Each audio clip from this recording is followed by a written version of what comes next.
Óscar, buenas tardes. Andrés, buenas tardes. Buenas tardes, queridos amigos de Albacete. Bienvenidos a la Universidad Popular, al Centro José Saramago de Albacete. La oportunidad es una vez más maravillosa. Aquí estamos acompañando a Óscar. Bueno, casi somos pareja artística, ¿no? Sí, casi. El dúo dinámico, el gordo y el flaco. Estamos... El dúo sacapuntas, tú el alto y yo el bajo. 22. El bajo murió. Tú vives. Viviremos en la memoria de las gentes. La ocasión, como digo, es maravillosa y la excusa es este libro, este ensayo, de una forma muy amplia ensayo, ¿verdad?, con el que Óscar nos reúne de nuevo. Se llama El eco pintado. Ha sido publicado por la prestigiosa, muy prestigiosa editorial Siruela. Este es un lujo al alcance de muy pocos y por lo tanto un mérito al alcance de muy pocos también y bueno, la verdad no me extraña nada que seas tú quien esté al otro lado de estas páginas. Lo conocéis, pero lo presento. Óscar Martínez nació en Almansa en 1977. Para la primera edición de Umbrales, ¿te acuerdas? No ponía Almansa, ¿no? Es que realmente yo nací en Valencia. Ajá. ¿Vale? Pero esto tendría que contar por qué mi padre y mi madre, que están siempre por ahí, porque así me aseguro 2 personas en la audiencia. Alfonso, venga, un poquito, ¿eh? O sea, vamos a ver, ¿eh? Esto en clase no te dejaba entrar, lo sabes. Entonces yo puse Valencia, porque realmente en mi DNI yo nací en Valencia, en La Salud, ¿no? Y hola. Y lo que pasa es que, bueno, mucha gente ha nacido en Valencia. Entonces yo creo que luego dije, no, quiero que ponga Almansa, porque yo pasé desde cuarto de GB, el actual cuarto de primaria en Almansa, y yo me considero, toda mi familia es de Albacete, de Casas Ibáñez, Alborea, Albacete Capital. Entonces, pues renegué del Valencia, y sí que es cierto que ahora me gusta que ponga Almansa, y yo de hecho les dije que pusiera Almansa, Albacete, porque hay mucha gente que no sabe dónde está Almansa, para que quedara claro que era provincia de Albacete, pero bueno, lo han dejado en Almansa. El caso es que, bueno, has vuelto a Valencia, estás en Valencia sí. De nuevo y felizmente. Doctor en Bellas Artes y licenciado en Historia del Arte, en la actualidad trabaja en la EASD, esta es la Escuela de Arte y Superior de Diseño de Valencia, donde estudió. Bueno, fue grabador, ¿verdad, Óscar? Y después ha sido investigador, relacionado a veces con el Instituto de Estudios Albacetenses. También, miembro todavía. Miembro. Bueno, no se deja de ser miembro, ¿no? A no ser que me echen, haga algo muy grave, pues soy miembro del Instituto de Estudios Albacetenses. Y bueno, últimamente ha volcado, digamos, sus inquietudes artísticas al terreno de la investigación, de la difusión, etc. Hay una cosa muy bonita en tus libros, muy estimulante en tus libros, y es que, obligas al lector a 2 cosas. Por un lado, a ir continuamente imaginando, quiero decir, formando imágenes en su cabeza, ¿no? Es decir, construyendo como mundos visuales, imaginísticos, como distintos, muy sugerentes. Es decir, algo así como que arrancas a la gente del suelo y la pones a levitar sobre la sala donde esté, lo que es un milagro, y es el milagro de la obra de arte. Eso por un lado. Por el otro lado, es una cosa interesante como también obligas al lector a ir siguiéndote en tus pasos, en tus paseos, a la búsqueda de ese punto de belleza que encuentras en un cuadro, a los lugares especiales de una ciudad, etcétera. De alguna forma, este es un diario de una persona amante de los cuadros, amante de la historia, de la cultura, amante de la geografía, de los mapas, de la carne de los mapas, que son las calles de las ciudades. Y bueno, es también el libro de un voyeur, se podría decir, por poner un poquito de, ¿sabes? Ponle. De rollo, ¿vale? Una palabra francesa siempre. Voyeur. Tengo 2. ¿Ah, sí? Es el libro un voyeur porque miras con una mirada llena de erotismo, ¿no? Encarnada, lo que convierte el libro en un objeto sensual, delicioso, que se debe probar con la lengua, ¿no? Y por otro lado es el libro también de un flaneur. De un paseante. Exacto, un paseante, ¿no? Es el paseante solitario y el paseante que además recorre las ciudades con los ojos abiertos, ¿no? con la mente abierta, etc. Tú hablas por ahí en el libro un momento de que, en cierto sentido, los cuadros lo que hacen a veces es provocar una especie de sonrisa del cerebro, ¿no? Es una pequeña como iluminación de una de las capas profundas de nuestra inteligencia, a veces dormida, domesticada por las obligaciones cotidianas. Y bueno, a través, digamos que de ese recorrido que vas haciendo, cuentas cómo llegas a un museo o a unas ruinas o a un, no sé, a un edificio, cómo cruzas un umbral, cómo te detienes delante de una figura, de, no sé, de una imagen, de un retablo, de lo que sea, regresas, te tomas un café, empiezas a pensar, lees no sé qué, etc. Es una lectura como, digamos que poliédrica, en el sentido de que va picando muy diferentes cerezas continuamente, lo que hace que la lectura sea muy agradable, la lectura de un flaneur, ¿no? Es decir, un paseo, insisto, delicioso, que se detiene, que corre fulgurante, que regresa, que se mete dentro, que sube, que baja, ¿no? De alguna forma te detiene como en movimiento. Bueno, de eso vamos a hablar esta tarde, si tú quieres. Claro. Sé que has traído algunas imágenes. Todas las del libro. Y a color y grandes. Muy bien. Ese es otro tema. Hay que decir que, bueno, el libro está organizado en 4 secciones, ¿verdad? Y son secciones temáticas. También has puesto tú, digamos que dentro de ese caos hermoso de los cuadros, de la lectura de los cuadros, de la éfrasis de los cuadros, has puesto cierto orden, ¿no? Yo creo que hay en ti todavía, digamos que esa necesidad de colocar ciertas piezas en su sitio, lo que también el lector agradece. De manera que tendremos secciones dedicadas a estampas, mapas, otras dedicadas a tejidos, otras dedicadas a cuadros y a cuadros dentro de cuadros, y otra dedicada a los espejos. Bueno, lo que me parece, pues insisto, muy interesante. Otra cosa interesante en el libro, y ahora tú nos contarás, es cómo vas de alguna forma saltando de épocas, de autores, de miradas, de perspectivas, de un lugar a otro, y también en una especie como de camino discontinuo o fragmentario que se debe leer después como un gran espejo fragmentado, pero que acaba reflejando múltiplemente la realidad. Nada, Óscar, enhorabuena, porque bueno, recuerdo una frase de André Breton que decía: amada imaginación, lo que más amo en ti es que jamás perdonas. Y ese no perdonarnos en nuestra necesidad de belleza, de conocimiento, etcétera, pues es algo, creo que maravilloso.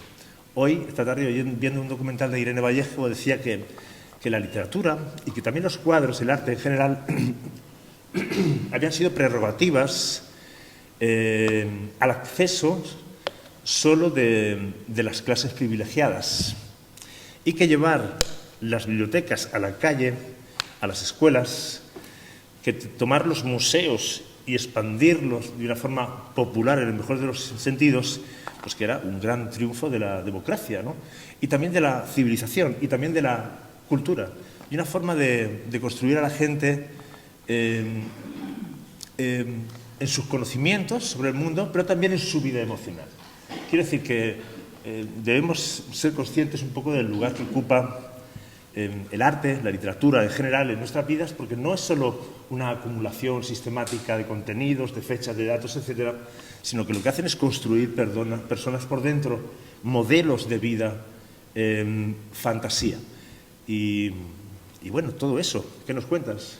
¿Qué pasa con los cuadros? ¿Son espacios imaginarios? ¿Son de la realidad? ¿Qué ocurre con ellos? Bueno, lo que pasa cuando te presenta uno de los mejores poetas de España, pues claro, después de estas palabras yo no sé muy bien qué decir, aunque haya escrito el libro, que a veces hasta lo dudo. Bueno, en primer lugar, muchísimas gracias por estar aquí, de verdad. Yo venía con el coche desde Valencia y había un nublo muy, muy negro encima de Bonete, y yo decía, Dios mío, vamos a estar allí, mi padre, mi madre, Andrés, Almudena y yo. Bueno, y mi tía Maritere y mi tío Cris, que también viene, y mi tía José y mi tío Juanpa. Vamos, yo pensaba en mis tíos, ¿vale? Esto la gente se ríe, pero siempre lo cuento, que fui a Granada el año pasado con motivo de Umbrales, así en plena vorágine de umbrales, tal. Y fui a Granada un viernes por la tarde, hacía un día espectacular en Granada de septiembre, y yo iba hacia la Escuela Superior de Arquitectura de Granada y yo decía, ¿por qué es mi libro? Porque si no, me quedaba en una terraza. Y eso es lo que pensó todo el mundo. Allí estábamos en la Escuela de Arquitectura de Granada, el director de la escuela, que me presentó, un profesor y 2 personas. Ganamos 3-2, ¿vale? En fin, buen resultado para el partido. No, mal resultado para el partido de vuelta. Entonces, gracias por venir, de verdad. Yo voy a hacer una cosa que luego siempre me olvido, y es que os voy a echar una foto para ver que esto está de bote en bote, ¿eh? Javier, ¿puedo o qué? ¿Sí? Si fuerais chiquillos, no, pero... fíjate, qué maravilla. Ya está. Es que luego me olvido, digo, había mucha... Es que esto luego me pregunta Elena Palacios, que es la jefa de comunicación de Siruela, me dice, ¿y cómo estuvo? Digo, vino mucha gente. Y claro, mentira. Y luego le mando una foto y digo que sí, que vino mucha gente. Bueno, pues muchísimas gracias por la presentación. Andrés dice que somos pareja porque estuvimos en Valencia hace poquísimo tiempo presentando, bueno, dialogando sobre un libro que tiene él que se llama La mirada salvaje, poética del espejo y del espejismo, ¿verdad? En pretextos, que lo tenéis ahí en la mesa también, que podéis adquirir. Un libro fantástico, un libro de un poeta. Este es un libro de un historiador, bueno, ni siquiera de un historiador del arte, de un profesorcillo de historia del arte y del diseño. Y son libros que comparten objetivo, pero son distintos en la forma, porque, como ha dicho Andrés, este libro está relativamente organizado en 4 bloques, que yo estoy bastante contento de los bloques, porque luego podemos hablar de por qué hay unos cuadros y no en el libro. Y eso viene de esos bloques. El libro de Andrés es un libro maravillosamente caótico en el cual él es capaz de llevarte de una cosa a otra absolutamente de la mano, cosa que yo, pues, me da vértigo, porque pienso que no voy a ser capaz. Entonces yo escribo estos libros un poco híbridos, que no son libros de viaje, ni son unas memorias, ni es un ensayo, porque yo practico el catacaldismo, que esto aquí en Albacete se entiende, lo cuento luego por ahí y la gente no lo entiende. Yo luego voy a otro sitio y digo, yo es que soy práctico, y la gente se queda igual, no lo entiende. Aquí no hay que explicar lo que es ser un catacaldos, ¿verdad? Esto, claro, hay que saber ante quién habla. Yo hace mucho tiempo que en mis clases dejé de hacer bromas de Torrebruno, porque nadie entendía las bromas de Torrebruno. ¿Veis? Aquí los que os reís las entendéis, ¿vale? Clara, que es una de mis alumnas que es muy joven, no lo entiende, claro. Entonces yo, con ella, que fue una de mis primeras alumnas aquí en la escuela, gastaba bromas de Torrebruno y dije, estas bromas hay que dejar de hacerlas, porque nadie las entiende. Duros a 4 pesetas, estas cosas de otro tiempo. Bueno, entonces lo que quería decir es que yo hago este tipo de libros un poco híbridos, que también son el tipo de libros que me gusta leer. Porque a mí lo que me gusta es leer libros que me abran puertas, que me descubran curiosidades, que pues eso, me den nuevas perspectivas, que es lo que pasa en el libro de Andrés también. Entonces este libro va sobre metapintura. Como Andrés me deja así un poco... Hoy me ha presentado bien, porque en su instituto, en Los Olmos, hace unos años, me llevó con umbrales y recuerdo perfectamente la presentación. Yo era la primera vez que hablaba delante de un grupo de chavales, con umbrales, tal cual. Y me dijo, bueno, estamos acostumbrados a ver escritores muertos, aquí tenéis un escritor vivo. Esa fue toda la presentación. Y yo me vi delante de un grupo de 25 o 30 chavales y dije, ¿y ya? O sea, no va a haber ninguna, ¿sabes?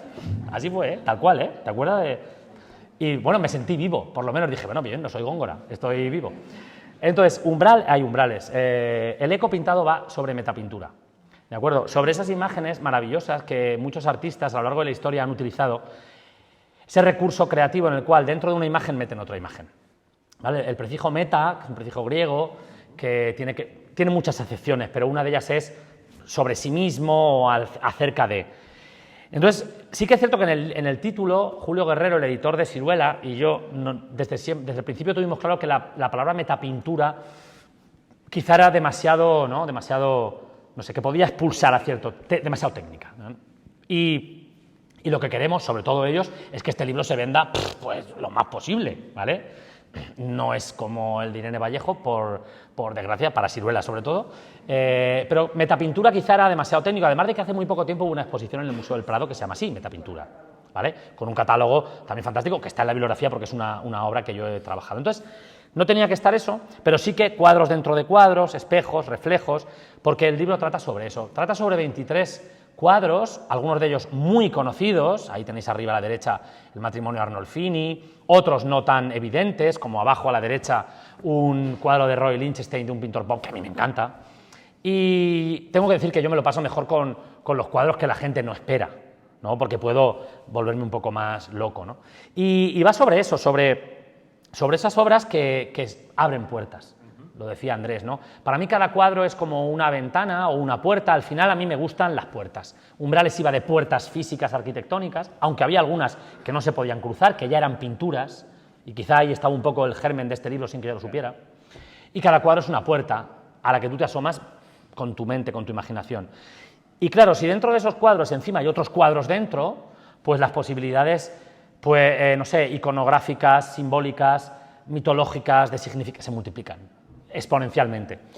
Y eso lo han usado los artistas a lo largo del tiempo. Ahora, tengo todas las, ya lo he dicho, aquí están todas las fotos del libro, ¿vale? Una detrás de la otra, en orden, así no me pierdo.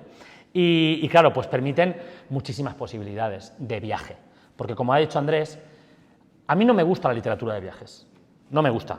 He leído poquísima literatura de viajes. Me aburre muchísimo que una persona me cuente que tal día se levantó en tal hotel y almorzó 2 tostadas con tomate. Me aburre, ¿vale? Pero sí que me encanta viajar. Yo no tengo nada propio, estoy pensando en comprarme una casa ahora, por primera vez con 45 tacos, que casi que el banco no me da la hipoteca, porque claro, me estoy a punto de decir, mire usted, tú ya no. No tengo nada a mi nombre, pero he viajado mucho.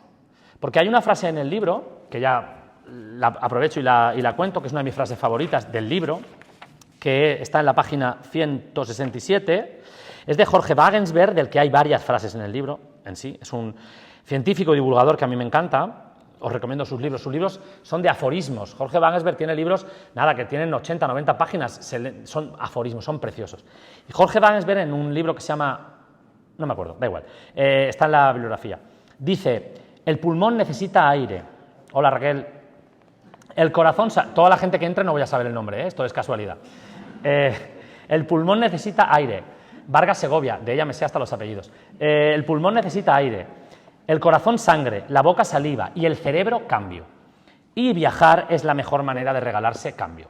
Esa frase para mí está en el centro del libro y es un poco la que podía marcar umbrales y la que también marca esto. De hecho, yo me empeñé, yo cuando empecé a escribir este libro dije, ay, la pintura, por un lado atrapa, y hay gente que me está contando que la pintura atrae, ¿no? Porque siempre hay alguien en la pintura, siempre hay o la historia de quien lo pintó o un personaje representado. Recuerdo una presentación en Villena, en Alicante, que una señora que al final, en el turno de intervenciones, que ya os digo que yo creo que en el momento en que quiera la gente, intervenís, y así pues Andrés y yo no hablamos. Me dijo, me ha gustado, pero, y dije, aquí viene lo interesante, y me dijo, pero me han interesado más los capítulos en los que hay gente, en los que hay una historia personal, el de Borromini y Bernini, en Umbrales, tal. Claro, aquí siempre hay gente, en el Eco Pintado siempre hay. ¿La vida de Sofonisba? Pues es la vida de Sofonisba, y es que es tan maravillosa que solo con contarla el capítulo se escribe solo. Entonces, creo que en ese sentido el libro puede ser más asequible a mucha gente. Pero yo quería que hubiera viajes, porque a mí me encanta llevar a la gente de viaje de la mano con el libro. Entonces, me he empeñado en que cada 2 capítulos haya un viaje. Aunque no tenga que ver tanto con el libro, con el cuadro, aparentemente, porque este cuadro de aquí abajo a la derecha que os he dicho, Stretcher Frame Under Painting, Our Painting of the Stretcher Frame de Roy Lisden, yo aquí llevo de viaje a la gente a Asís, a la Basílica de Asís, porque ahí Giotto tiene un cuadro pintado del revés.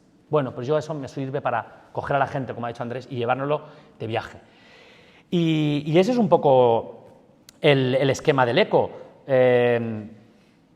Imágenes sobre papel, ¿de acuerdo? Estampas, carteles, mapas, y luego tejidos, ¿vale? Después tejidos, después cuadros y después espejos. Yo estoy muy contento con esta organización, porque tengo esa especie de formación profesional de profesor, ¿no? De que queden las cosas claras. Y además me gustan incluso los títulos de los bloques, porque en Umbrales la verdad es que los bloques eran un poco no sé, accesos a lo privado, venga, nada. Y aquí, sin perder los papeles para las obras sobre papel, hilando fino para los tejidos, muñecas rusas para los cuadros, espejito, espejito, y creo... Hay como una especie como de gradación, ¿no? Sí. ¿Te das cuenta? Hacia la desmateria, ¿no? Sí, el espejo desmaterializa. Claro. Del papel, que lo tocas, ¿no? Al espejo. A la imagen que no se puede así, ¿no? Sí. Y me gusta mucho esa organización, creo que está bien. Luego dentro de eso de cada bloque, sí que, como ha dicho Andrés, voy para adelante, para atrás, no hay un orden cronológico. Del Greco pasamos a Jasper Jones, 1950 y pico, luego a Zurbarán, ostras, ¿qué pasa aquí? Luego a Holbein, O sea, ahí sí que ya me permito un poco, pero me da la sensación de que si no, sería caótico, yo me perdería. Yo me he perdido escribiendo mi libro, mucho. Me he perdido mucho. Ahora luego me he perdido. Tanto que me tuve que hacer un esquema de lo que yo iba escribiendo, porque no me acordaba y me perdía. Hola. Adelante. Ahora empieza lo bueno. Hasta ahora era todo... Entonces, yo necesitaba un poco esa organización. Y esos 4 bloques creo que podían ser más o menos útiles también para la persona. Aunque, y digo lo mismo que en Umbrales, es un libro libre. Que a alguien no le interesa un capítulo, son autoconclusivos, lo salta, empieza otro, va para adelante, va para atrás, oye, los espejos, voy a por los espejos, luego vuelvo al tejido. Hay un orden dentro del libro para intentar atrapar sobre todo a la persona, pero se puede leer de una manera desordenada y cada uno puede hacer su propia estructura. Luego hay quizá, bueno, una idea quizá en relación con lo que estás diciendo, la idea de palimpsesto, ¿no? De la que tú hablas y que describes aquí muy bien, ¿no? Y es la de, digamos, me refiero en cuanto a tu propia escritura, ¿no? A veces escribes sobre capas y sobre capas, ¿no? Es decir, que la lectura de los capítulos permite a veces entrar en el corazón de otras ideas que subyacen y que están ahí. Sí, el palimpsesto es un... Hablo de él en el capítulo de esta obra. Esta es la primera... Bueno, el libro empieza con 3 obras muy famosas, ¿no? Van Gogh, Picasso, Vermeer. Y yo ahí, cuando creo que ya he enganchado a la persona, digo, bueno, pues ahora me permito Jos Van Cliff, una obra que está en Estados Unidos que no conoce nadie. Y encima hablo de un trocito que hay ahí detrás, que ahí veis que hay un trocito detrás, ¿vale? En el cual, pues ahí está Moisés, que tiene cuernos, Moisés cornudo, il Mosè cornuto. Bueno, y ahí hablo del papel, y ahí hablo de los palimpsestos. Los palimpsestos era cuando en la Edad Media el pergamino llegó a ser muy escaso en algunos momentos, entonces en algunos monasterios, sobre todo, el pergamino era tan escaso que a lo mejor tenían allí un libro que no sabían lo que era y era una poética de Aristóteles, ese es el problema. Y entonces llegaba el abad y decía, tú ráspalo para pintar encima, para escribir encima algo. Entonces el palimpsesto es cuando hay como capas. En un texto, en esos antiguos pergaminos, no se puede hacer en el papiro porque el papiro rompe, pero ni en un papel, pero en un pergamino puedes raspar y escribir encima, y raspar y escribir encima. Es un poco también... A mí me encanta, ¿sabéis cuando vas por ahí, ¿no? Y en esos muros donde se pegan los carteles y hay como capas? Es precioso, ¿no? Yo creo que es muy bonito. Entonces, me interesan mucho las obras que tienen diferentes capas. Y los capítulos tienen distintas capas. Me interesan ese tipo de lecturas también. El ejemplo máximo son las Meninas, quizá, o uno de ellos, que no lo tengo aquí en imagen porque todos sabéis cómo son las Meninas y porque además no tiene un capítulo. Eso ahora podemos hablar. Las Meninas son una obra... En ese sentido, que tiene ese concepto de palimpsesto, porque yo creo que a quien no le gustan las Meninas, aunque no entienda nada. Es que no puede estar mejor pintada las Meninas. O, oye, Las hilanderas de Velázquez. Las hilanderas es una obra que tiene capas de lectura, niveles de lectura. A mí eso me encanta. Me parece fantástico. Entonces yo en el libro es lo que intento. Yo pretendo que mi libro, de verdad, pueda... A ver, evidentemente hay que tener un interés mínimo por la cultura, pero me apetece, me encantaría que lo pudiera leer prácticamente cualquiera. De hecho, a mí los momentos, o sea, estas presentaciones a mí me encantan, estoy con vosotros encantado, Pero los momentos en los que yo más feliz he sido, no sé si a ti te ha pasado con algún libro, son los clubes de lectura. Los clubes de lectura son una maravilla. Pero tú vas a Higueruela o a Villamalea y allí vas a la biblioteca y allí hay 14, 15, 20 señoras, porque son todas señoras. O sea, aquí es así, ¿vale? Y si hay un señor es porque pasaba por allí. Y esas señoras se han leído tu libro. Y dicen que les ha gustado.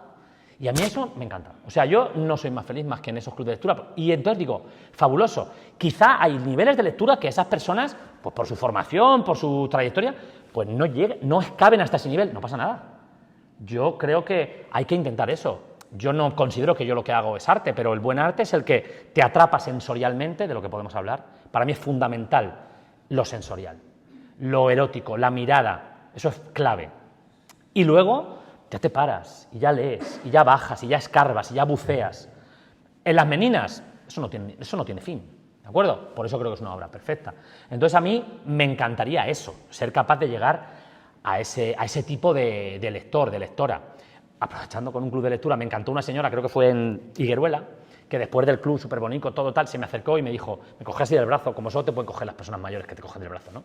Y me dijo, bonico, digo, dígame, dice, bien, pero poco amor. En Umbrales, digo, pero ¿cómo va a haber un beso? Aquí no hay más que piedras. Y me dijo, poco amor. Claro, la mujer no había encontrado lo que ella buscaba y dije, pues sí señora, poco. Digo, prometo en el siguiente intentarlo. Digo, no sé si lo conseguiré. Aquí a lo mejor, hay un poco más de amor aquí, ¿eh? O sea, hay un poco más. Hasta en esta historia, es una historia de amor maravillosa, de Sofonisba. En Umbral es poco. Dinteles, arquitraves, allí piedra detrás de piedra. La mujer se quedó un poco. Pero oye, la mujer había leído el libro. Pues a mí eso me parece maravilloso. Bueno, algo así decía Van Gogh también, ¿no? Que una pintura, pues que las pinturas tenían vida propia, pero porque estaban hechas con alma, es decir, con amor, ¿no? A veces, más que una descripción técnica de los cuadros, lo que haces es volcarte tú Yo no sobre describo los cuadros. ellos. No describo los cuadros. No me interesa nada. Hay manuales maravillosos de historia del arte, fabulosos. Las páginas web actuales de los museos son una verdadera maravilla. La página web del Museo del Prado es espectacular, o la del Metropolitan, son enciclopedias. Hay conservadores, historiadores fabulosos. Hablo de Javier Portús, por ejemplo. Yo eso es que está ya hecho. O sea, no lo voy a hacer mejor. Aparte es que no me apetece porque me aburriría haciéndolo. Yo lo que hago, yo cojo un cuadro y lo utilizo como excusa para, no sé, lanzar ideas que creo que pueden ser mínimamente interesantes. Este es un ejemplo clarísimo. O sea, este es el primer cuadro del libro y la primera frase del libro es: si vols descobrir la bola del drac, has de ser intrépid i amb nosaltres viatjar. ¿Vale? Anem a buscar la bola del drac. ¿Eh? La sintonía de Bola de Dragón en valenciano, porque yo la vi en Canal 9, ¿vale? Y dices, ¿qué pinta Canal 9 aquí? ¿Qué pinta Bola de Dragón aquí? Y dame un momento. Y yo creo que pinta, yo creo que tiene que ver, ¿de acuerdo? Este capítulo yo lo acabo hablando de sushi, de nigiris, de anime, de manga, del albanime, que no sé si ha sido o será, del cosplay, del japonismo que invade a la sociedad y a los chavales jóvenes. Bueno, es que eso pasó hace 150 años. Claro, o sea, después de 1863, de la restauración Meiji, Japón se abre al mundo, empiezan a llegar aquí estampas japonesas y los europeos se vuelven locos con los japoneses.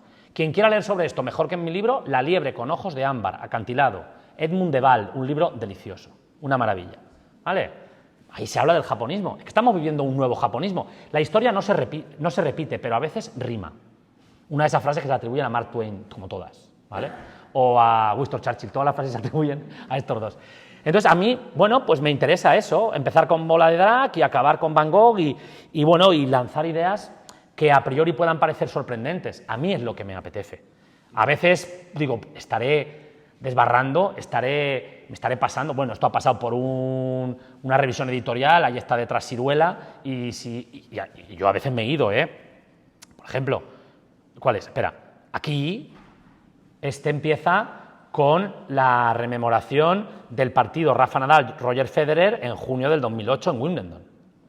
La final de Wimbledon para muchos es el mejor partido de la historia del tenis, que yo empecé a ver en Almansa y acabé de ver en Azuqueca de Henares 8 horas después y no habían acabado. ¿Vale? Pararon. Hubo lluvia, tal. Aquí yo me vine arriba, me emocioné, porque en mi casa Rafa Nadal, yo he llegado a tener celos de Rafa Nadal. Lo de mi madre por Rafa Nadal es veneración, ¿vale? Yo creo que viene a todo para hacerme ver que me quieren, ¿vale? Porque ponerse el despertador, que juega Rafa esta noche, a las 3 de la mañana, mi padre y mi madre me los imagino allí. Bueno, entonces yo me vine arriba, me emocioné y me solté 3 páginas de la final de Wimbledon. Dije hasta cuántos 6 había hecho uno, tal, y cogió,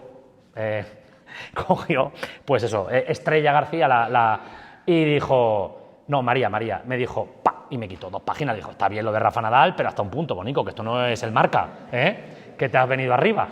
Bien, bueno, pues ya está, tú te emocionas y ahí hay gente que sabe más que tú que te corta, ¿no? Entonces al final, pero yo lo que quiero es eso, volcarme y transmitir mis vivencias, lo que los cuadros me han transmitido, mis viajes, algo muy emocional es lo que yo intento. Oye, Óscar, ¿y por qué hay una pregunta que tú te has hecho a ti mismo y que yo te recuerdo? ¿Por qué hay unos cuadros y no otros? Vale, esto es algo que es lógico, ¿no? Bueno, la elección de cuadros fue bastante obvia, ¿vale? No me he quedado con 20 capítulos por escribir, no, en absoluto. Además, yo no sé en tu caso, pero yo escribo lo justo. O sea, yo hacer por hacer, sinceramente, pues no. Entonces, no, de verdad, o sea, yo no tengo 5 capítulos que no entraron en el Ecopintado y hubo uno que no entró en Umbrales. Yo seguramente sea algo de mal escritor, Yo veo por ahí a Almudena que dice, yo escribo lo que creo que tiene que ir. Si acaso lo reescribo, pero no, insisto, no hay material así, no hay para hacer un director's cut, ¿no? Como ¿no? estos directores que hacen la peli 3 horas más. No lo hay, ¿eh? Entonces, el libro nació la mañana del 11 de diciembre del 2021 en una visita al Museo del Prado junto a Paloma Ruiz Villena, que no está, ¿vale? Está aquí su madre, no ha podido venir, está acabando el TFM y la acompañé en una visita al Museo del Prado y entonces ese día pues me detuve, íbamos por allí y entonces vi este cuadro, que es un cuadro que, vamos, yo creo que muy poco conocido del Museo del Prado, el San Miguel Arcángel del maestro de Zafra. Y ahí, pues es curioso porque el maestro de Zafra no sabemos quién es, pero está reflejado en ese escudo de cristal, lo que sea. Entonces yo ahí de repente vi eso y dije, anda, yo lo había visto, ¿eh? A ver, ya había visto reflejos en pintura, pues yo qué sé, pues en tu libro hablar del matrimonio Arnolfini y las Menias, tantísimos. Pero de repente vi este y dije, uy, fíjate, o no me acordaba, o me sorprendió y dije, oye, ¿habrá la posibilidad de hacer un libro sobre reflejos en la pintura? ¿Está hecho? ¿No está hecho? Y empecé a darle vueltas. Yo llevaba otro proyecto entre manos, que es el que teóricamente saldrá el próximo. E inmediatamente, se me ocurrió el libro, se me ocurrió el título. El eco pintado. Y me gustó. Las cosas como son. El título dije, oye, no está mal, suena bien. El eco, sonido, pintado, imagen, la palabra, la imagen. Me pareció y dije, oye, ¿habrá qué? Pues, y ahí nació el libro. El libro nació de imágenes reflejadas, de espejos. Cuando empecé a darle vueltas, claro, dije, ¿solo espejos? Un libro solo sobre la poética del espejo, pues lo puede escribir Andrés García Cerdaño, ¿no? ¿Vale? Él es de Fuenteálamo, yo soy de Almansa. Entonces eso marca una distancia, él puede, él es poeta, yo no puedo. Yo dije, no voy a ser capaz, no voy a encontrar suficientes cuadros con espejos. Digo, esto va a ser redundante, repetitivo. Es que es el peligro, claro. Es que claro, al final el espejo tiene un simbolismo precioso, pero es de una intensidad que te cuesta no repetirte. Entonces dije, oye, ¿y si meto otros cuadros dentro de cuadros? ¿No? Dije, venga, vale, entonces abrí el campo. Pero entonces ahí llegó el momento clave del libro, fue decidir ampliar y no meter solo cuadros dentro de cuadros, que es muy obvio, muy metapictórico, o espejos, sino abrir a textiles, imágenes sobre textil y a imágenes sobre papel. Ese fue un momento clave del libro. Y estoy muy orgulloso de eso, porque creo que ahí aparecen cuadros e imágenes, temas, ideas, que en un libro sobre espejos no habrían estado. La relación entre pintura y fotografía, los mapas, que son una imagen sobre papel, muchas cosas. Entonces, unido eso, y ya termino, que me estoy liando, con que yo me autoimpuse una condición que fue que ningún artista iba a tener dos obras, ahí se genera toda la dinámica del libro. Porque hay un cuadro, si hay un cuadro clave en el libro, es este. Porque si yo quiero hacer un libro en el que hay un bloque donde hay imágenes figurativas en textil, tapices, tejidos, vestidos, las hilanderas tienen que estar. O sea, es que si no están las hilanderas. Y claro, si yo me autoimpongo que solo habrá una obra por autor, no están las Meninas, no está la Venus del Espejo, etc. Y entonces ya todo empieza a organizarse. No ha quedado tantas obras fuera. Si yo quiero que esté un bar en el Folie Bergère de Manet, que durante mucho tiempo iba a ser el último cuadro del libro, pues ya no está otro cuadro de Manet, que es Retrato de Émile Zola, en el que hay al fondo unas estampas y tal. Entonces, al final, no hay tantas cosas que me dejara fuera. Se fue organizando prácticamente él solo. Y, de hecho, hubo momentos en los que yo tenía los temas de los que quería hablar y no tenía el cuadro. Que eso me pasó también en Umbrales. Por ejemplo, perdonadme que voy para adelante y para atrás, pero es que yo quería hablar de la relación entre pintura y fotografía, pero no tenía un cuadro con fotografías, porque hay muy pocos cuadros con fotografía, porque la fotografía era la mala cuando nace la pintura. Y de repente entró a ver una exposición en el Thyssen que se llama Hiperreal, exposición que no me entusiasmó, así lo digo en el libro, espero que no se enfadaran en el Thyssen, y veo este cuadro y me atrapa, digo, hostia, ¿eso qué es? Este cuadro es una maravilla, no lo había visto jamás, y entonces me quedo alucinado con este cuadro. Y a partir de aquí sale el capítulo. O yo sé que quiero hablar de la Verónica, porque quiero hablar de la Verónica, por el mito de la Verónica, por unas cuestiones que quiero hablar, y elijo una, y digo, tengo que elegir una Verónica. Hay muchas muy feas, aquí entre nosotros, hay muchas Verónicas muy bizantinas, muy duras. Y de repente me encuentro esta que está en el Museo de Bellas Artes de Bilbao. Digo, oye, ¿y si cojo una Verónica que está en el Museo de Bellas Artes de Bilbao? ¿Les gustará a los de Bilbao? les gustó. Hace 15 días estuve en el Museo de Bellas Artes de Bilbao dando una conferencia. Os lo cuento así tal cual. Menudos días nos pegamos mi padre, mi madre y yo. Y justo acabamos la conferencia y resulta que jugaba el Atleti en San Mamés. ¡Hostia, Seba, vámonos corriendo! Al fútbol. Vamos. Pues al final a veces tú quieres hablar de unas cosas y, hombre, tienes que buscar una obra que te cuadre. Pero podría haber sido esta Verónica o cualquier otra Verónica, de verdad. Porque no hablo de Zurbarán. Hablo de la idea de la Verónica, del mito de la Verónica, del poder de las imágenes. Entonces, al final, a veces la elección de los cuadros son excusas para hablar de unos temas. No sé si he contestado a... Sí, claro que sí. Como gato panza arriba, se podría decir. Muy bien. Oye, otra de las sensaciones que he tenido leyendo este libro, igual que en Umbrales, estaba siempre como en el paso ese, casi en el aire, en el paso que hay entre un espacio y otro, entre un mundo y otro, físicamente, pero también metafóricamente. Aquí la sensación es que te mueves un poco como por el borde de algo, ¿no? Como por el precipicio entre lo que hay de real, entre la realidad y la ficción, por ejemplo, o entre la representación y la ilusión. Claro. Algo así. Es que las imágenes son muy especiales. O sea, el mundo de la imagen, no sé para dónde voy, aquí, es un cuadro que me encanta también en el libro. El mundo de la imagen es muy especial, porque las imágenes son reales, porque permanecen y pertenecen a nuestro mundo, digamos, más tangible, pero a la vez son intangibles, nos abren una realidad distinta. Es un poco como la palabra. La palabra y la imagen, ¿no? son entes y realidades muy especiales. Entonces, a mí desde siempre me ha encantado esa dicotomía entre realidad, representación o presentación y representación. Recuerdo un libro que a mí me marcó, fue un libro que leí en cuarto de carrera de Facundo Tomás, un profesor de la Facultad de Bellas Artes, que se llamaba Escrito Pintado. Este es de los que su libro decía, este es el que os tenéis que leer, el mío. Merecía la pena, ¿eh? Y es un libro que me encantó, ¿vale? Y porque hablaba sobre la poética de la imagen, la dualidad. Entonces, las imágenes son mentira, no son mentira, son reales, no son reales, es un tema que a mí me maravilla. Entonces, claro, un libro sobre pintura y sobre imágenes que tienen dentro otras imágenes, o sobre imágenes que tienen dentro reflejos o espejos, pues claro, yo creo que en muchos de ellos sí, camino un poco por esa linde, ¿no? Ese precipicio que dices, que aparte es que es el que creo que me interesa, porque creo que en el misterio es donde está el interés, ¿no? Y las imágenes son misteriosas. El problema con las imágenes es que, y lo digo en el libro varias veces, es que a ver cómo decirlo, están banalizadas. Hay muchas. Hay un exceso de imágenes. Tenemos un exceso de casi todo, pero sobre todo de imágenes. Hay que pensar cuando las imágenes no existían, ¿vale? Juan, ¿qué tal? Otro que sé cómo se llama, esto es curiosidad, ¿vale? Las imágenes han sido muy escasas durante mucho tiempo.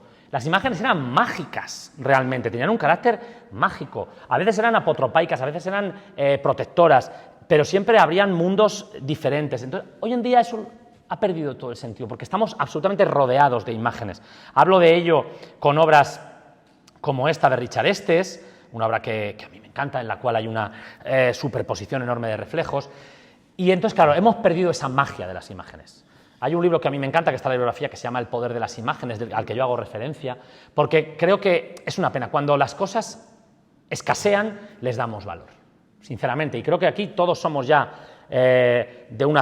bastante mayores. Bueno, hay algún alumno por ahí más joven, Clara, que es también jovencita, pero no sé, creo que muchos recordamos cuando teníamos muy pocos libros en casa, o muy pocos juguetes, o cuando te comprabas un disco. Yo no me llegué a comprar vinilos, pero recuerdo comprarme un CD o una cinta y rayarlo de tanto escucharlo. Entonces, todo eso se ha banalizado. A golpe de clic tenemos todas las canciones del mundo en Spotify, todas las series del mundo en plataformas, todas las imágenes del mundo en Internet. Entonces, está muy bien ese acceso, esa democratización de la imagen, pero eso pierde misterio.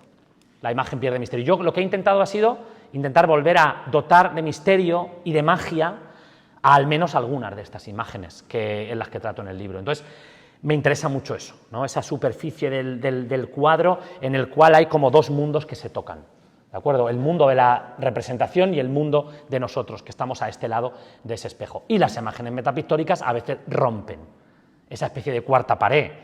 Eso ocurre en el matrimonio Arnolfini, ¿vale? Leed el último libro de Acantilado, maravilloso, ¿vale? El caso espectacular, ¿vale? Os lo recomiendo. Rosana Clemente. Es que estoy aquí como una especie de concurso a ver si sé el nombre de toda la gente que entra. Sí. De Jin. Entonces, claro, cuando se rompe esa cuarta pared, bueno, alguien podría decir, hombre, si se rompe la cuarta pared, se rompe el hechizo. No, el hechizo se multiplica. O sea, eso es... Es lo que en literatura se llama Mis Anavim, ¿no? Una especie como de estructura de cajas chinas, una dentro de otra, etcétera, en expansión, ¿no? Es bonito eso que dices a propósito del misterio, porque en realidad, bueno, hablan banalidad, misterio, etcétera, porque en realidad lo que hay en las cuevas en Altamira, en las pinturas rupestres, es precisamente la invocación de, digamos que de ese otro lado, ¿no? Del más allá, de lo misterioso, de lo espiritual, de lo metafísico, etcétera. Es decir, que de alguna forma las imágenes desde el primer momento han tenido, digamos que, esa fascinación por lo desconocido, ¿no? Y esa capacidad también de invocar, ¿no? Lo otro. Dices tú por ahí que hubo un momento determinante cuando en la pintura, que es la llegada de la fotografía, que es como la prima de la pintura, y que de repente, bueno, creo que se advierte muy claramente en el arte de finales del siglo XIX, de principios del siglo XX, muy, muy claramente el arte deja de ser mera representación, no es reproducción de la realidad. Es decir, el arte acaba alterando, modificando, interpelando, interpretando, reeducando, deconstruyendo la realidad desde la imagen. No sé cuál era la pregunta. Bueno, hablaba sobre... No había pregunta, Andrés. No, a ver, uno de los temas que más me interesan, este es de los casos en los que, repito, claro, en los que repito, yo hay algo de lo que quiero hablar de eso y tengo que encontrar el cuadro que me permita hablar de eso. Yo, de verdad, loco, búsquedas en internet, fotos con imágenes. Claro, hay uno de Manet en los que parece que hay una foto, pero es que yo quería hablar ya del bar en el Folie Bergère, entonces no me vale. Bueno, entonces cuando encuentro este cuadro es como, ¡ay, qué maravilla! O sea, es como, tengo el capítulo, porque el capítulo estaba escrito. Yo, de hecho, de Walter Goodman no digo nada. Digo, es un señor estadounidense que fue muy poco conocido, porque además es un cuadro de 1890 y pico. No digo nada, pero digo de lo que hay. Aquí delante, en el centro, aquí hay unas cartes de visita, unas tarjetas de visita fotográficas. Aunque en la época los pintores pensaran que la fotografía era un monstruo, el propio Ingres, creo que se dice en francés algo así, llegó a firmar una carta en contra de la fotografía. De lo mejor que le pasó a la pintura a lo largo de su historia fue la aparición de la fotografía, porque le obligó a explorar nuevos caminos. Hasta la aparición de la fotografía, la pintura se dedicaba a representar miméticamente y reproducir el mundo visible. De una manera, de otra, llega la fotografía y hace eso mejor. Hay quien dice, hombre, pero era en blanco y negro. La idea del color, la valoración del color es muy moderna, ¿eh? Antiguamente, lo que realmente valoraban los antiguos era el diseño, el claroscuro, más que el color. Entonces, cuando aparece la fotografía y te representa la realidad de una manera prácticamente perfecta, los pintores se ven en el membrete, el membrete, pero me hace mucha gracia la gente que dice en el membrete, de decir, ¿y qué hacemos? Los malos pintores se arruinaron. Bien, vale, no pasa nada. Muchos se hicieron fotógrafos, ¿vale? Malos pintores. Los buenos dijeron, no podemos seguir haciendo lo mismo, habrá que reinventarnos. ¿Y qué empezaron a hacer? Representar el mundo de otra manera. Y entonces, la aparición de la fotografía fue como un pistoletazo de salida a que la pintura empezara a buscar nuevos caminos, a explorar nuevas vías. Y en poquísimo tiempo nace el impresionismo, que tiene influencia de la fotografía, pero va por otro lado, el posimpresionismo, las primeras vanguardias. Es una maravilla. El fauvismo es una maravilla. Además, como la fotografía era en blanco y negro, ¿qué tenía a favor la pintura? El color. La valoración del color en la pintura que llamamos contemporánea tiene que ver mucho con la aparición de la fotografía. ¿Vale? Impresionistas y Fox reinventan el color. Claro, reinventan, ofrecen lo que la pintura no puede, un color desatado, un color no referencial. Entonces, ese tema yo quería tratarlo, porque yo mucho tiempo he sido profesor de Historia de la Fotografía, aquí en la Escuela de Arte, aquí en el edificio al lado, ahora en Valencia doy otras materias, pero es un tema que me encanta. Entonces, es de esos casos en los que tengo el tema, tengo el capítulo escrito, necesito un maldito cuadro, ¿vale? Mínimamente atractivo, ¿vale? Para poder hablar de este tema. Y ese fue un poco... Ha pasado en más cosas, ha pasado en más casos, pero bueno. Hablando de espejos, bueno, son múltiples los espejos. Tú, por supuesto, aludes a, digamos que a muchas de estas, digamos que posibilidades especulares, ¿no? Muchos tipos de espejos. Hay uno que es el espejo que llevamos todos incorporado en nuestro cuerpo, que son las pupilas, ¿no? El espejo que tenemos en nuestra mirada. Es decir, cuando miramos a alguien, entramos un poco en este juego de límites, de bordes, de recurrencias, de transgresiones, de que tú hablas también en el libro, a través de los cuadros, espejos, etc. Cuando miramos a alguien, en realidad, en sus ojos nos vemos a nosotros mismos, que a su vez, en fin, devuelven la mirada infinitamente, etc. En realidad que hay una especie como de galería de espejos y de intimidades irresoluble. Esto me gusta porque, quiero decir, lo quiero utilizar porque hay una cosa que dice John Berger, que sabes que nos encanta a los dos. Que nos encanta a los dos. Y que leer a John Berger. Es una máquina. Claro, ya está. Es una de las mentes, creo que más, bueno, una mente prodigiosa en muchos sentidos y te abre puertas, te abre la mirada. John Berger decía que hay algunos cuadros con los que es posible hablar. En concreto habla del autorretrato de Durero, ¿no? Dice, con determinados cuadros notas como, él lo llama inminencia, ¿no? La sensación de un contacto que no es una persona y un objeto, sino que es como una especie como de dos contactos espirituales, no sé, enérgicos o energéticos o algo así, ¿vale? Es decir, llega a hablar de la intimidad que se puede tener con un cuadro. Dice que tampoco todos los cuadros te dan eso, que depende un poco de la maestría, de la capacidad del pintor, de la sensibilidad. Del momento, de la empatía, de cómo esté el espectador, claro. ¿Has vuelto a...? He puesto Parmigianino porque este cuadro es precioso. Este cuadro es tan bonito que hay que ponerlo de vez en cuando, ¿no? Claro. Autorretrato en espejo deformante. Aquí hablamos, aquí en este cuadro, perdona, sí. Cuando yo, bueno, es que yo escribí el libro, él escribió el suyo, luego nos los mandamos y luego hubo momentos en los que los libros como que directamente hablan de lo mismo, ¿vale? Y es que este cuadro, aquí yo hablo de los dos, bueno, yo hablo a partir de este cuadro de Valle Inclán, del esperpento manierista, del callejón del gato, ¿no? Un espejo convexo. Y bueno, pues sí que me hizo mucha gracia porque él tiene también un capítulo que habla de todo esto, ¿no? Del esperpento. Y sí, yo creo que eso que dices de mirarse a los ojos, el otro día oí en la radio que hay estudios ahora neurofísicos, la neurología es un campo extraordinario.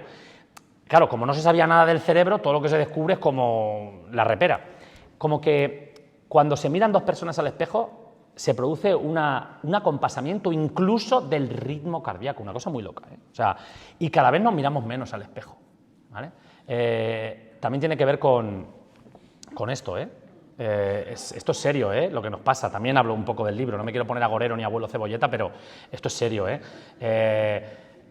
No sé, vas a un sitio y tienes delante a una persona y no la miras. O sea, estamos dejando de mirarnos a los ojos. Y cuando se produce esa mirada ojo a ojo, creo que hay una conexión extraordinaria. Y a veces, como decía John Berger, con algunos cuadros, en algunos momentos, pues a lo mejor se puede llegar a producir eso, ¿no? No sé si vas un poco por ahí. Sí. De todas maneras, estos temas tan poéticos, la verdad es que yo ahí, esos son tuyos, Andrés. Yo soy más, no llego a esos niveles de profundidad, sinceramente. Bueno, yo me quedo un poco más en cuestiones, bueno, hablo también de filosofía, algo de filosofía, pero sí. Por ir al espejo. Ah, venga, vamos, ¿a cuál?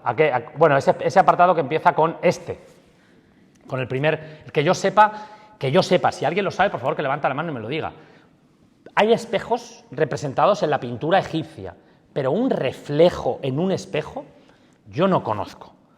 Aquí tenéis el mosaico de la batalla de Isos entre Alejandro Magno y Darío, y aquí está en el Museo Arqueológico de Nápoles. Esto estaba en la exedra de la Casa del Fauno, una casa de Pompeya preciosa, una casa que era una manzana entera. Y aquí abajo a la derecha, como veis en el recuadro, ahí veis como un soldado persa se ve reflejado en la superficie brillante y reflectante de un escudo, justo antes de que prácticamente ese escudo lo mate, ¿no? Lo aplaste y él pase al otro lado. También los espejos como tránsitos al otro lado. Y yo empiezo así la parte de los espejos y le dedico, sí, pues 5 o 6 capítulos. Aunque yo, como te he dicho, me paro aquí porque, sinceramente, yo llego a un momento en el que sentí que me agotaba. Y aprovecho un poco ¿vale? Si me permites. Sí, claro. Yo he escrito el libro de manera desordenada, totalmente. Porque yo escribo el libro, o sea, yo A ver, yo empiezo por lo que más claro tengo, ¿vale? Curiosamente, los 2 o 3 primeros capítulos del libro los tenía claros, pero luego yo no me quiero atascar. Entonces, pues yo voy escribiendo según me va apeteciendo porque creo que lo voy teniendo claro. Y con los espejos, que los dejé para el final, me ocurrió que cuando llegué a este cuadro de Magritte, la llave de los campos, tenía que haber un cuadro de Magritte en el libro. Es que no puede haber... O sea, yo puedo decir en la introducción que podrá echarse de menos algún cuadro, pero yo no puedo hacer un libro sobre metapintura y no poner un cuadro de Magritte, lo siento. O sea, la gente me diría, ¿pero qué libro sobre metapintura es este? Y había varios, ¿no? Pero yo cuando empiezo a escribir este capítulo, fue el último, me lo dejé para el último, porque no lo tenía claro. Es más, incluso escribí el epílogo antes, ¿vale? Y entonces me quedé como... Era julio, yo quería terminarlo, y entonces me quedé, y recuerdo perfectamente que yo siempre hablando con mis padres, ¿cómo vas? Pues me queda uno, lo tengo tal cual. Me puse a escribir. Y cuando llevaba 2 o 3 páginas, de repente me quedo así y digo, pero si esto ya lo has escrito, si esto ya lo has dicho en otro capítulo. Madre mía, ya no sabes ni lo que escribes, porque es que realmente el libro lo escribí casi en 2 meses y pico, en junio, julio del año pasado, pero en plan vomitarlo prácticamente. El caso que paro un poco, vuelvo a los días, me pongo a escribir otra vez, digo, ¡ay, se me ha ocurrido! Digo, y de repente, a los 2 días, pero si esto ya lo has escrito otra vez, madre mía, por favor, te estás repitiendo. Entonces, en ese momento, lo que os digo, cogí y dije, esto no puede ser. Digo, no sabes ni lo que has escrito en tu libro. O sea, como para luego ir por ahí a contarlo, a los sitios. Entonces, paré, me leí el libro entero y de cada capítulo me fui sacando como un esquema, que tengo un archivo, lo tengo aquí en el ordenador, para saber lo que yo mismo había escrito, para no repetirme, porque corres el riesgo de repetirte cuando tratas un tema como la metapintura, representación. También me hice unos archivos, uno que se llama, esto es cocina, un archivo que se llama principios y otro que se llama finales. Esto lo conté también en Valencia, creo. Y entonces dices, ¿para qué? Digo, pues porque, hombre, yo lo que no quiero es que empiecen 3 capítulos con el mismo recurso. Yo uso muchos recursos literarios, uso libros de viaje, reflexiones personales, entonces yo, claro, que no, o 3 finales parecidos. Entonces me hice, para no tener que leerme yo a mí mismo 7 veces, me cogí el primer párrafo de cada capítulo, me hice un archivo que se llama principios y otro que se llama finales, para ir cambiándolos un poco, jugando un poco, para que, pues mira, aquí hay un viaje, empiezo con un viaje, luego empiezo con una reflexión, aquí con una recreación histórica, y cuando ya me había hecho todo eso, dije, bueno, pues ahora a ver si se te ocurre algo bonito para el capítulo de los espejos, porque yo me agoté. Con el tema de los espejos llegó un momento en el que dije, me estoy repitiendo. Porque es un tema muy complicado, porque al final, además, me encantan los diccionarios de símbolos, tengo prácticamente todo diccionario de símbolo que sale, me lo compro o consigo que me lo regalen, como el último de Mircea Eliade, que me lo regalaron mis padres hace un mes, ¿vale? Yo intento que me regalen todo lo posible. Pero de verdad, los diccionarios de símbolos, tú te pasarás, o sea, Cirlot, Mircea Eliade, Greenhalgh, al final hay 4 o 5, dicen lo mismo, prácticamente, ¿vale? A nivel de la cultura occidental, porque yo también tengo que decir que este libro es para... O sea, yo aquí no me meto en mitologías y simbolismos orientales, yo me pierdo ahí, no tengo ni idea, ni se me ocurre meterme ahí, ¿vale? Entonces, al final, los simbolismos son... Porque los símbolos son sencillos, el lenguaje simbólico es un poco, ¿no?, repetitivo, por eso son potentes los símbolos, porque son comprensibles por todo el mundo, ¿vale? Entonces yo aquí me agoté, yo dije, es que no puedo, es que no lo acabo. Si en Umbrales lo que más me costó fueron las primeras 10 líneas, aquí este capítulo no era capaz de... Y hasta el último momento estuve a punto de quitarlo, pero digo, es que no puedes quitar a Magritte, es que no puedes. O escribes otro capítulo de Magritte o dejas este, porque, insisto, el espejo es muy rico simbólicamente, pero, no sé, un poco... A ver, el espejo reverbera, ¿no? O sea, al final el simbolismo te marca. Bueno, ¿alguien quiere comentar algo? Andrés, perdona que... Sí. Llevamos aquí una horita. Andrés y yo tenemos una labia, pero tampoco podemos estar... Esto no lo podemos hacer. Venga, Paca. Cuando has hablado de cuando surgió la fotografía como ¿sí?, pintores, entonces ahora, a día de hoy, con la fotografía, la digitalización, todo esto, ¿cómo se defiende el hiperrealismo? ¿Cómo entenderías tú o cómo ensalzarías que ante una fotografía de un cuadro hiperrealista, cómo lo defiendes? Vamos a ver. Yo he sido dibujante hiperrealista y lo dejé, y no se me daba mal, aquí entre nosotros, lo dejé. Porque para mí no tenía ningún sentido. O sea, copiar una foto tal cual, para mí no tiene ningún sentido. Cuidado, esto no es copiar una foto. Richard Estes no hace eso, ¿vale? Esto es una combinación, una composición de decenas de fotografías distintas que él superpone, combina, asimila y funde, con un concepto casi cubista. De hecho, yo este cuadro lo asocio con el cubismo, como ese espejo roto de las vanguardias. Para mí el impresionismo como tal, sinceramente, no tiene ningún sentido. O sea, el fotorrealismo, copiar una fotografía, cuidado, como arte de vanguardia, como arte que intenta abrir puertas. No tiene, yo de hecho lo dejé. Para mí la fotografía me encanta, creo que puede ser muy creativa. Ir a ver la exposición de Clara Lozano en la Asunción, que está aquí, preciosa exposición. Entonces, la fotografía puede ser súper creativa, ¿de acuerdo? Entonces, imitar una fotografía, la pintura, para mí no tiene ningún sentido. Era una, para acá. Era una. Venga, va, para acá, va, venga. Sí, a ti sí. Hostias.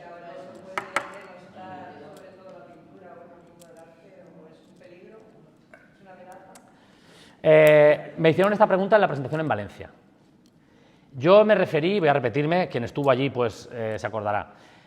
Hubo un libro en los años 60, creo que fue, Apocalípticos e Integrados, de Umberto Eco, un libro muy citado y poco leído, en el cual él hablaba de la televisión. Humberto Eco, sabéis, el autor del Nombre de la Rosa, pero que él era semiólogo y un importantísimo historiador también de la filosofía y la estética medieval. Entonces él decía que ante cualquier gran innovación técnica hay como dos extremos. Los apocalípticos, no, anatema, cualquier tiempo pasado fue mejor, y los integrados, todo lo nuevo para mí. Yo siempre he estado del lado de los integrados, creo que me viene de familia. Mis padres hace 40 y pico años se gastaron no sé cuántos sueldos en comprar un vídeo VHS. Mi padre, sobre todo, es un tecnófilo absoluto, desde que es un crío. En mi casa hubo un Spectrum 48K, que habrá quien le suene, en el año 84. O sea, siempre hemos tenido ordenadores, siempre. Y siempre he estado muy a favor. Pero el tema de la inteligencia artificial me inquieta mucho. Y esto nos da para estar aquí hasta las 10 de la noche. Me inquieta mucho. Me inquieta a todos los niveles. A nivel de las profesiones creativas, ¡buah! Yo ya, este semestre es el último que pido trabajos escritos. Ya he pillado a una alumna que me ha metido un... Pero ha sido tan poco hábil que me ha copiado la fuente y el color de la letra del chat GPT. Digo, chica, por Dios. Mira, se ríe Amelia, que es de medios informáticos. ¿Qué digo? Chica, por Dios. Esto hace muchos años, aquí en la escuela, hubo uno que en un trabajo de investigación me copió Wikipedia entera con los hipervínculos. Pero es que hubo otro que, como no sabía quitar el hipervínculo, lo que hizo fue quitar la palabra. Y entonces, esto no sé si os hacéis una composición de lugar, entonces, de repente, imaginad, Salvador Dalí fue un pintor surrealista nacido en Girona, ¿vale? En Gerona. Entonces, claro, surrealista llevaba hipervínculo, Gerona también. Entonces él dijo, Salvador Dalí fue un pintor nacido en... punto. Y así, 10 páginas. Era de Almansa, cabrón. Dije, de verdad, era encima de Almansa. Dejé de pedir trabajos. Yo ya no voy a pedir trabajos escritos. Porque para que los haga una inteligencia artificial, creo que a nivel académico vamos a volver al examen oral y a la persona de verdad demostrando. Como herramienta bien utilizada, ¡buah! Fantástico. Yo las memorias fin de curso de las asignaturas se las voy a pedir al ChatGPT. Hombre, no hago una memoria más, ¿sabes? De esta burocracia que nos machaca la administración a burocracia. Hazme la memoria de la asignatura de tal. ¿Sí o no? Ya yo. Que me la haga el chat. Para eso sí. Ahora, creo, y lo dije y ya acabo, que hemos entrado en una especie de guerra. En los años 50-60 hubo una especie de guerra, ¿no?, entre Estados Unidos y la URSS, ¿no?, especie de a ver quién hacía el arma nuclear más fuerte y quién más, esa carrera armamentística. Creo que estamos en una especie de carrera armamentística. Hay unos cuantos en China y otros cuantos en California, a ver quién hace la inteligencia artificial más lista y que aprenda más rápido. ¿Y en qué momento eso se nos puede ir de las manos? Las bombas no las tiramos, por suerte no las tiramos unos a otros. ¿Esto se nos puede ir de las manos? No lo sé. Soy un poco pesimista con eso, la verdad. Es posible que en 20 años no haya presentaciones de libros. En Spotify ya hay canciones que no están hechas por una persona. Hay trabajos que van a desaparecer. Dime. Con todo, Óscar, a propósito de lo que preguntabas tú también, aquí creo que das un poco una de las claves para entender un poco esta dicotomía, este rollo que tenemos ahora, este límite también. Quizás sea esto, dice, ver bailar, es a propósito de las hilanderas, o la fábula de Aracne de Velázquez, de la página 123, y es el componente humano. Es decir, una fotografía al final es algo hecho por una máquina con una persona detrás también, que es la que mira y la que dispara.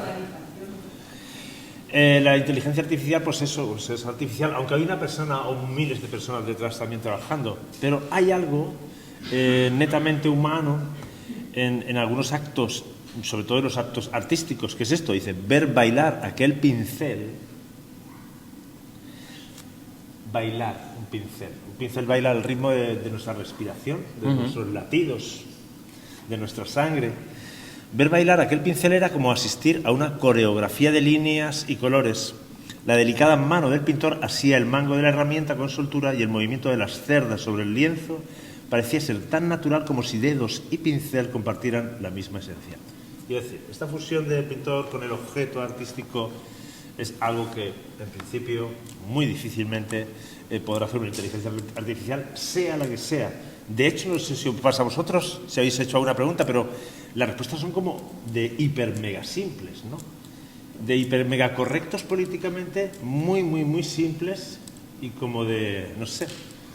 Yo creo que lo que dices, estos actos no desaparecerán. Tú eres músico, la música en directo, la poesía en directo, el teatro, cosas en las que haya un contacto entre personas.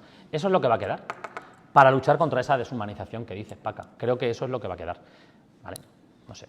Pero soy pesimista, no lo sé. No sé si vamos a ser capaces de controlar. El tema es, ¿hace falta una inteligencia artificial más lista, entre comillas, de lo que ya es?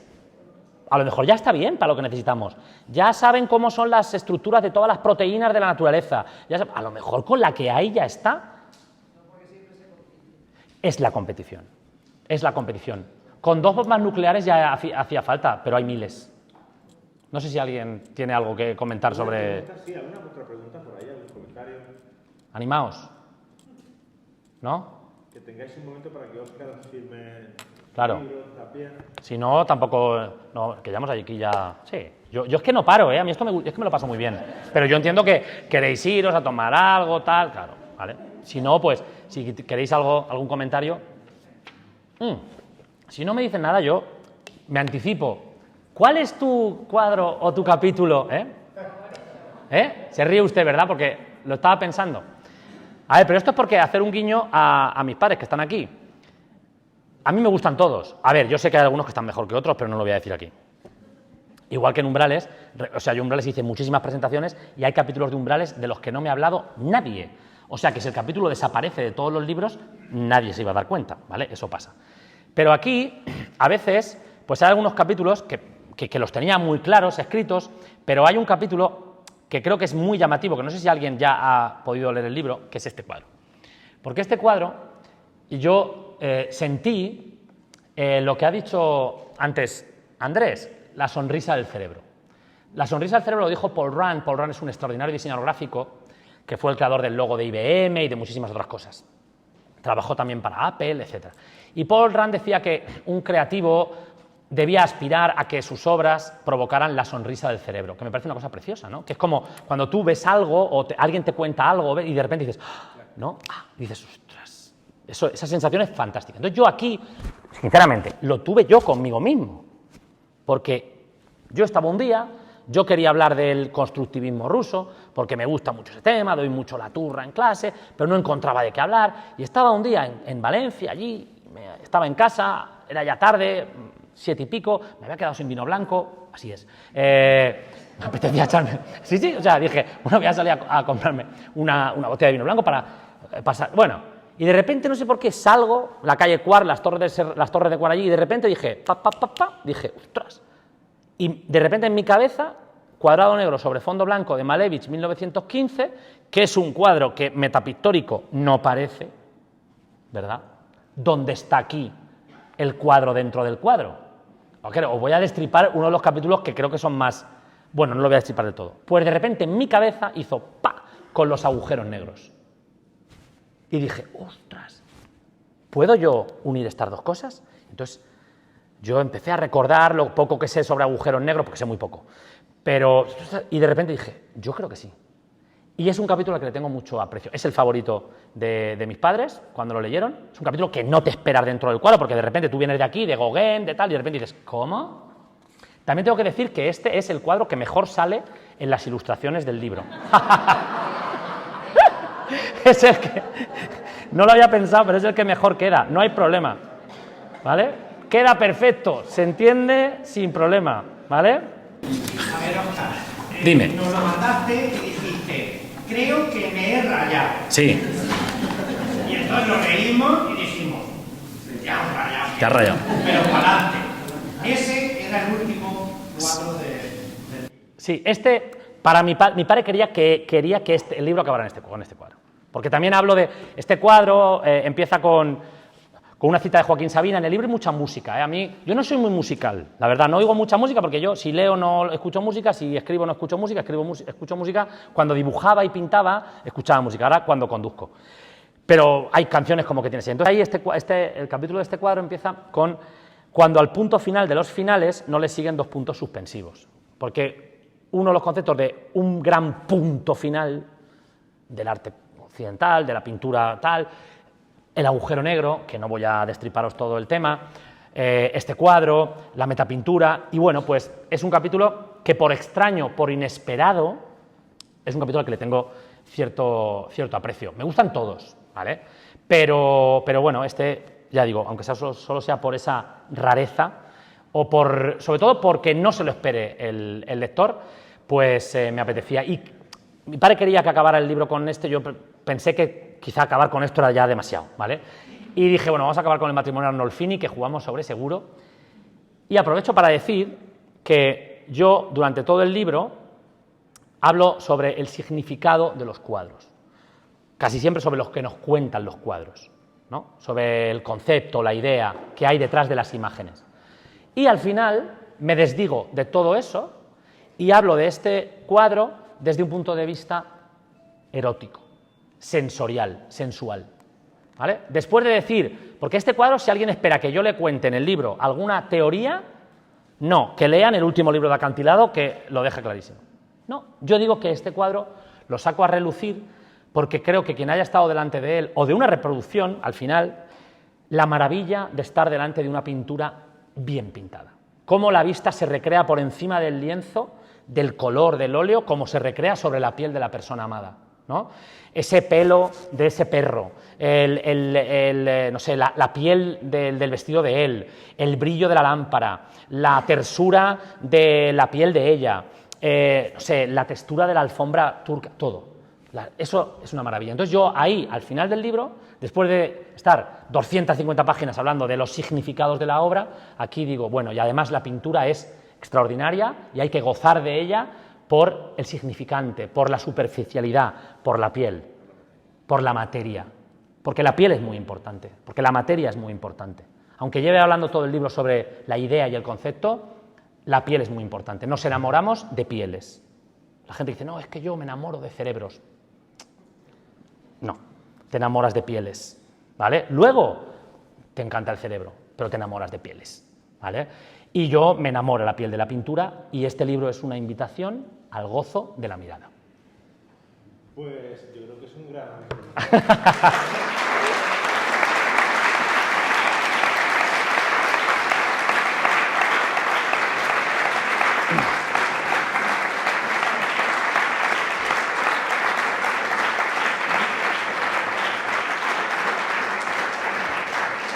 Muchísimas gracias por venir y muchísimas gracias aquí a mis queridos Falso Amor, que me han regalado una botella de vinaco, ¿vale? Porque hoy ha salido el episodio de su podcast, de Señoras y Ultramarinos. Y a la Librería Popular, que me ha hecho un precioso regalo, aquí lo tenéis, una placa, ¿vale? Con motivo de la presentación. Además, es una madre leyéndole a un niño o a una niña. Hace unos días tuve la suerte el privilegio de redactar y leer el Manifiesto por la Lectura de Castilla-La Mancha y el tema era este. era el acompañamiento lector. Y cómo, si les leemos a los niños, quizá no se conviertan en lectores. Pero si no les leemos, casi seguro que no. ¿Vale? Entonces, también gracias por esto. Y ahora, pues, no sé, ¿dónde fuera? ¿Aquí? Bueno.